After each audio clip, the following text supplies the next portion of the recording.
Presidents talk aliens, Trump and UFO disclosure, Messy the Milwauk-ness monster, Skinwalker Ranch goes to the Capitol. This is Strange Weekly, your weekly source of credible news about the paranormal and the strange. Aliens are back in the Oval Office.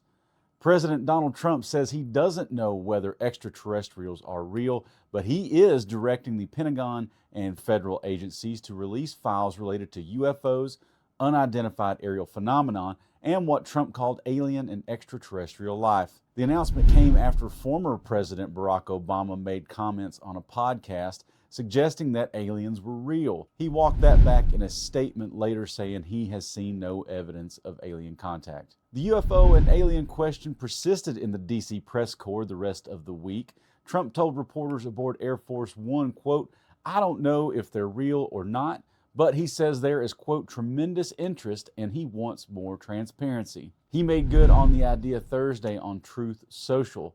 Quote, "I will be directing the Secretary of War and other relevant departments and agencies to begin the process of identifying and releasing government files related to alien and extraterrestrial life, unidentified aerial phenomenon, and unidentified flying objects, and any and all other information connected to these highly complex but extremely interesting and important matters," end quote. This is easily the closest thing to UFO disclosure from any U.S. president.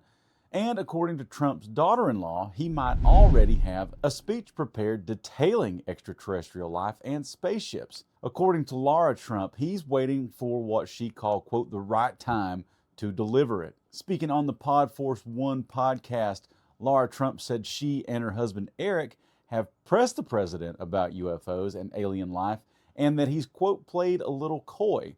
But she claims there is a speech ready. When asked about this Wednesday, White House Press Secretary Caroline Leavitt said such a speech would be, quote, of great interest, but added it was news to me. Let's head on over to the cryptid corner. A neighborhood monster is causing drama in Oregon. Meet Messy, the Milwauk-ness monster, a giant teal lake creature statue that popped up in a front yard in Milwaukee, which is just outside of Portland.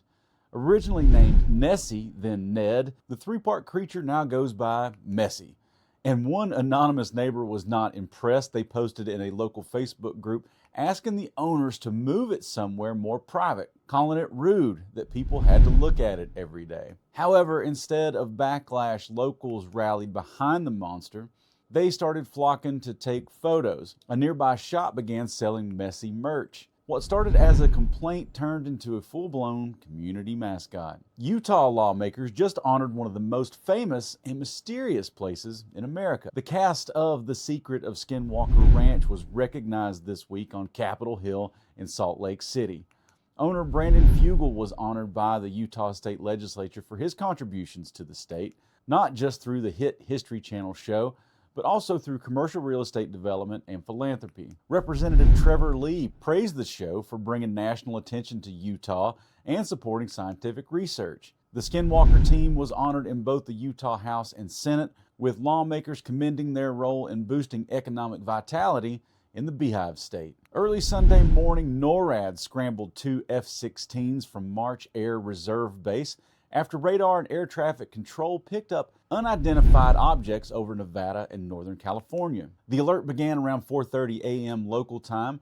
Oakland Center asked a UPS 747 crew if they could see what controllers described as a glowing, dimming object. After two separate missions, NORAD assessed both objects as weather balloons. Officials said they posed no military threat, no risk to civil aviation, and showed no signs of maneuverability. According to the Pentagon's All-Domain Anomaly Resolution Office, balloons account for more than half of UAP cases that are ultimately identified. Satellites, especially Starlink flares, are another frequent source. Still, this is the system working. When something unidentified shows up over U.S. airspace at 4:30 in the morning, NORAD doesn't shrug.